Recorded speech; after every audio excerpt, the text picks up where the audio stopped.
How much do Jersey Mike's franchise owners make? There are Jersey Mike's sub shops popping up everywhere, and I love their sandwiches. They're so delicious, and I was eating one today for lunch, and I was like, how much does the franchise owner really make? What's the initial investment? What are the costs? How much does the store gross, and how much of that gross does the owner really profit? Is it really worth going down this road and getting into a Jersey Mike's franchise? They seem to always be busy, pumping subs in and out all day long. So let's go through this together. Let's see if it is really worth it to open a Jersey Mike's franchise.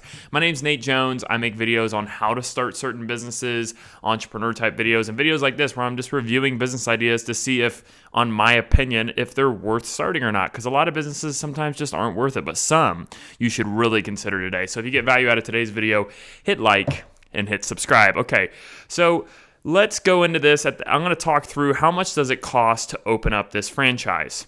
On their website, there was a pretty big kind of span of how much it could cost. On the low end, it says it could be anywhere from $144,000 to $786,000. So I'm going to use the average store as a kind of a way for us to value this, which is going to be about $465,000. So I know that seems like a lot of money, but if we get into financing on this, it isn't that bad. For financing for $465,000, that includes the cost of building out the building or building out the suite, the franchise fee, the marketing. Essentially, if you go to their website, they have this big laundry list of costs that go into that. So the financing for $465,000, you're probably likely going to have to put 20% down. You might be able to put down less, but that's about $93,000. So, just from the onset, you're going to have quite a bit of capital saved up just to start this franchise. So $93,000, you're going to get a loan for $372,000. That puts you at a monthly loan payment of $4,916 a month for a 10%. Interest rates are crazy; they're super high. 10%, 10-year loan. That seems like a lot, but let's go through. So our total cost is going to be $93,000 down, right? Then we have the monthly fee. But let's get into, before you turn away from this video, like that's insane how much it costs, but let's get into how much we can make. So this is going to bring you back up.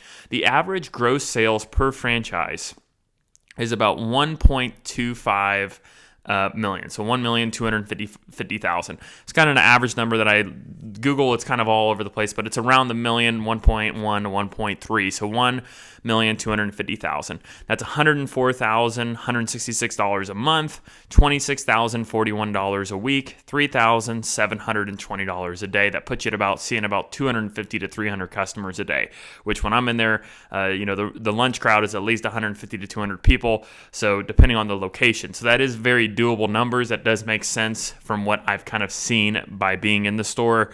The average profit margin, which again is very subjective to every location, but just using an average, is about 15%.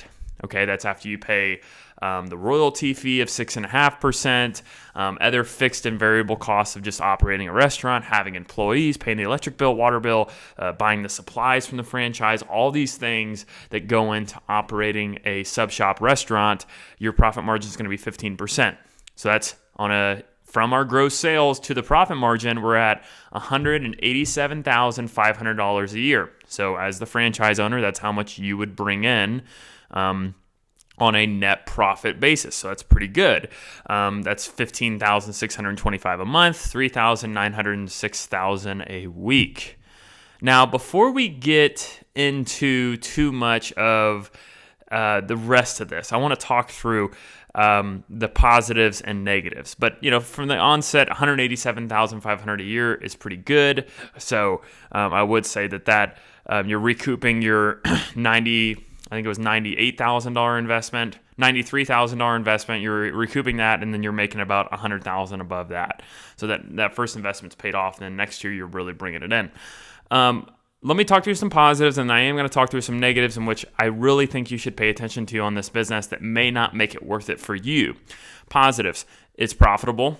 You're at a 15% profit margin, which is pretty good. You might be able to get higher, or it might be around 10 to 15%, but that's still profitable based on how much sales is coming in.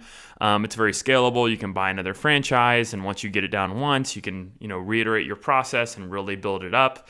That being said, every franchise that I've looked into, you're not going to have financial freedom unless you have more than one. Okay, like I said, $187,500 a year is great money, but it's not gonna drastically change your life a ton.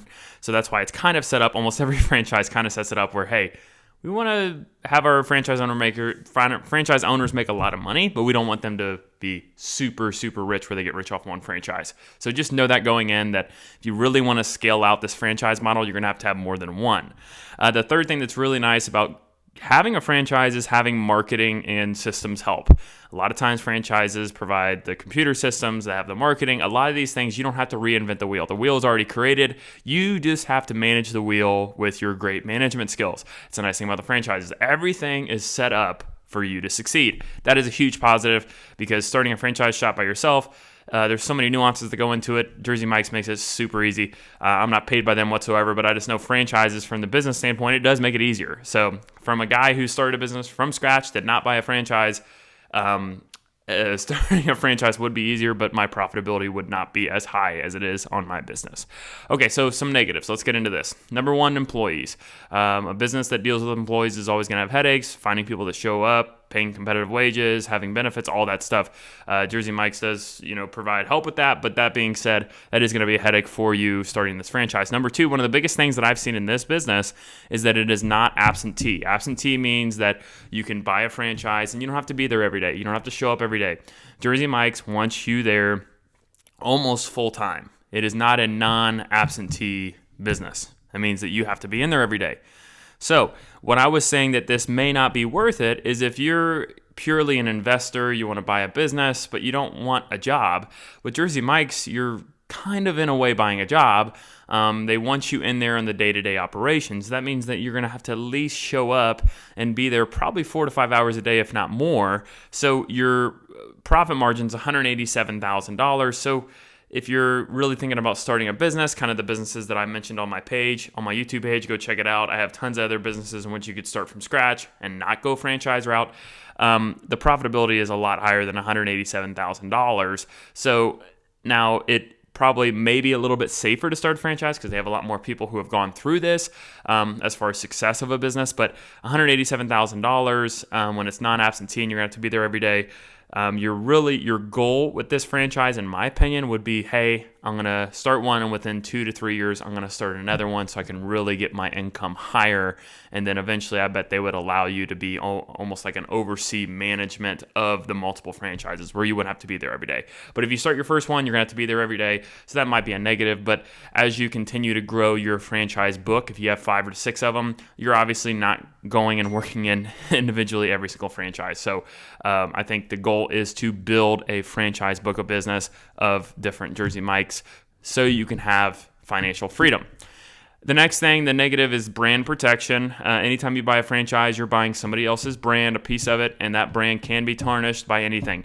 If you look in the past of like Papa John's, different lawsuits or different things that have happened in the past that have made the brand go down. So just know that you do have control over your local store, but the overall arching brand, that is a risk that you're getting involved in because it is somebody else's brand that the care, custody, and control is of somebody else at the higher level. So you got to make sure that you're buying into a great culture and that people are going the right way before you buy a franchise. The next thing is you're losing a little bit of creativity control. All the marketing, all the branding, everything is set up for you, and within reason you can use a little bit of creativity, but you're not going to be able to really drastically change anything because they want to keep their brand and they're going to keep their brand protected. They don't want you to alter the brand and go out there and do something that would tarnish their reputation. So that means that you kind of have a limit on your creativity and you have a limit on how much you can control that, what commercials they do and what you're associated with. But there can be a dance there and it can be happily worked out. So I think those are kind of a negative, kind of a positive, but that's just something to note when you're starting this franchise. How to start the franchise. If you're really interested, go to Jersey Mike's website and really try to have a phone call with one of the representatives. Some of the stuff I brought up today, this is kind of an overarching kind of summary of the franchise opportunity, but really if you want to get down deep into it, I would suggest that you reach out to somebody there specifically. But overall, if I were to give this a score between 1 and 10, I would give this franchise score a 7 out of 10. I think the popularity is at its highest right now, and I think potentially it could kind of die down, but I would say 7. I think you're making your money back year 1, and you're basically making over 50% of your down payment back, which I really like. It's very profitable. I don't think it's going to go away, and I think people really like it. So my name's Nate Jones. If you like today's video, hit like and subscribe. Thanks.